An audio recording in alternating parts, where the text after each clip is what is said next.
సేవ చేసేటప్పుడు ఏ 3 విషయాలు ధారణ చేయాలి, ఏ 3 విషయాలు వదలాలి? సేవలో ధారణ చేసే విషయాలు త్యాగం, తపస్సు మరియు సేవ.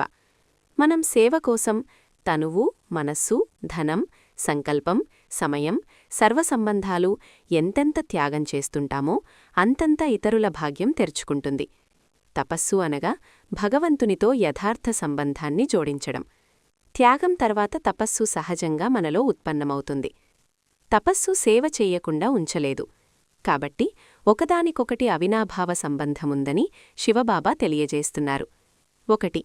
సేవ చేసేటప్పుడు ఎప్పుడూ కూడా ఏ సాకు చెప్పకూడదు, అనగా ఇంట్లో పని ఉంది, అనారోగ్యంగా ఉంది వగైరా. 2.